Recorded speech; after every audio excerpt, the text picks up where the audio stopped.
प्रदेश में विधानसभा चुनाव खत्म होने के बाद राजनीतिक पार्टियों ने लोकसभा चुनाव में जोर लगाना शुरू कर दिया है। कोई पार्टी को जिताने का दावा कर रहा है तो कोई खुद भारी वोटों से जीतने का दावा कर रहा है।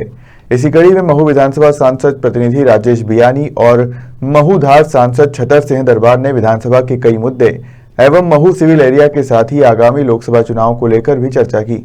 सांसद छतर सिंह दरबार ने चैनल से बातचीत में कहा कि इस बार अगर पार्टी उन्हें पुनः इस लोकसभा क्षेत्र से टिकट देती है तो अपने किए गए कार्यों की वजह से वे निश्चित तौर पर इस बार 2 लाख वोटों से जीतेंगे। अपने किए गए कार्यों में उन्होंने बताया कि सबसे पहले तो उनके पूरे 5 साल के कार्यकाल में उन पर एक भी भ्रष्टाचार के आरोप नहीं है। दूसरा, उनके प्रयासों से वर्षों से लंबित एवं बहुप्रतीक्षित इंदौर दाहोद रेल परियोजना प्रगति पर है। तीसरा प्रमुख कार्य महू जैसे सैन्य क्षेत्र के लोगों की प्रमुख मांग सिविल एरिया एवं महू को नगरपालिका का दर्जा भी अपने अंतिम चरण में है। इसके अलावा सभी प्रमुख ट्रेनें जो इंदौर से चलती थी महू स्टेशन के विस्तारीकरण के पश्चात महू से शुरू होगी, जिसका फायदा महू एवं धार के साथ साथ एशिया के डेट्राइट कहे जाने वाले औद्योगिक क्षेत्र पीथमपुर में निवासरत देश भर के लाखों लोगों को मिलेगा। और अभी जो हमको स्पेशल दिया उसमें बहुत से, एक इसमें नहीं मतलब बहुत से सरपंच मेरे पास आए कि क्या साहब बोले कुछ परसेंटेज ले लो और फिर दो। मैंने इसको कोई भी मुझ पर आक्षेप नहीं लगा सकता। और वही कार्य सरपंच जो उसमें अपेक्षा रखते हैं वही मेरे को इस बारे में बोल सकते हैं। और ऐसे लोगों को मैंने धड़े नहीं आने दिया। दादा, आगामी चुनाव में कुछ ही कार्यकाल बचा है। मऊ विधानसभा में कुछ आपकी अच्छे कार्य भी हुए हैं, उसको राजनीतिक मैंने बताऊं जितना भी हो सके आठों विधानसभा में जो जनता की बीसी अपेक्षा थी मैंने 21वें काम किए। धार में रेल ला के दी मैंने, जो आज अभी अगर मैं पहला 20 साल नहीं होती। गणेश घाट जो AB road, AB national highway 3 में जो गणेश घाट में एक्सीडेंट होते थे उसमें मैं नया रोड बनवा रहा हूँ 210 करोड़ की मंजूरी करा के। और अभी बहुत तीव्र गति से काम हो रहा है, तो उधर से उतार का रोड अलग बन जाएगा जो नया बन रहा, और चलने का अलग, तो वहाँ एक्सीडेंट 0 हो जाएंगे। मेडिकल कॉलेज, लॉ कॉलेज, और जो भी मेरे सांसद का कर्तव्य ना थे उसमें मैंने पीछे नहीं रहा। और मैंने मेरे संसदीय क्षेत्रों को, चाहे मऊ हो चाहे धार जिले की विधानसभा, सबको मैंने पर्याप्त दिया है। अभी भी मैंने बहुत मेरे बिहार पे करीब 60, 65, 55, 58 करोड़ के निर्माण कार्य हर पंचायत को दिया है। और मैं शुरू से ही मैंने ईमानदारी से काम किया 11वीं लोकसभा से, और कोई मुझ पे आर्थिक भ्रष्टाचार का आरोप नहीं लगा सकता। वही लगा सकता जो उसमें भ्रष्टाचार की अपेक्षा रखता हो। और इस प्रकार से काम किया।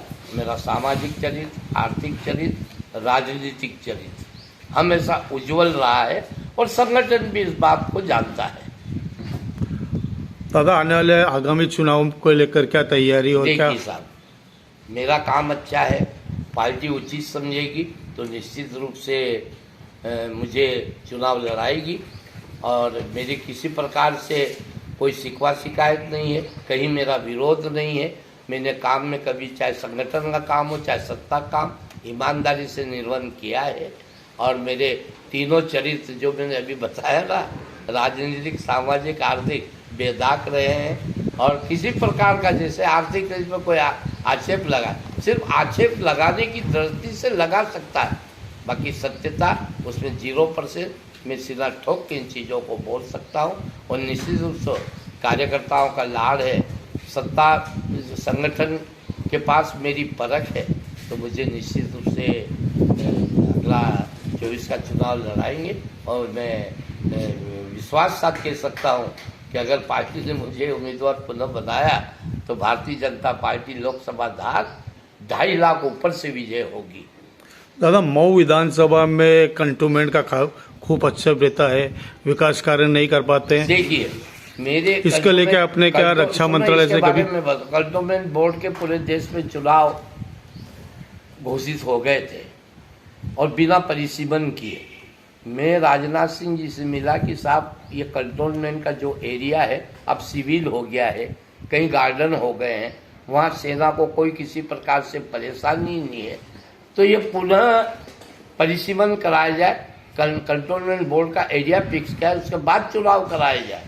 ये मैंने लिखित में राजनाथ सिंह जी से मिला दिया, तो उन्होंने उसी आधार पे पूरे देश में जितने भी कंटोनमेंट बोर्ड के चुनाव स्थगित कर रहे हैं और परिसीमन का आदेश हो रहे हैं, और परिसीमन हर कंटोनमेंट बोर्ड में हो रहा है।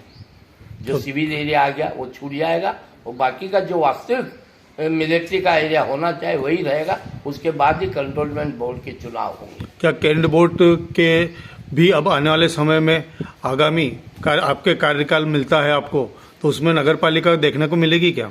देखिए, जो कंटोनमेंट बोर्ड अलग एरिया हो जाएगा, और शेष एरिया जो सिविल एरिया है, आज मालूम है, मैं जानता हूं कि कंटोनमेंट बोर्ड के एरिया में होने से जो कई मकान खरीदी फरोख्त जो लीगल वे में हो नहीं रहे हैं, और ये आगे जाके वो एरिया मुक्त होगा, और जितना वास्तविक कंटोनमेंट का एरिया वही होगा। और ये निश्चित मैं करा के रहूँगा इस बात को, और मैंने ही चुनाव रुकवाए।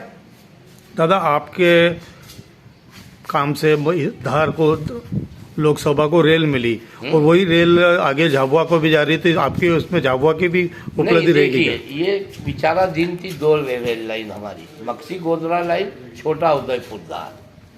तो मैंने धार के लिए प्रयास करते हुए ये करा, तो उसमें ये दूसरा झाबुआ जिले का भी एरिया आया है, और मेरा तो धार जिला का पूरा एरिया कवर हो गया, बदनावर, सरदारपुर, धार, पीतमपुर। तो मेरा इसमें इस रेल लाइन को पूरी मंजूर कराने में और इसको पूरा फंड लगाने में मैंने पूरी इसमें जोर लगाया।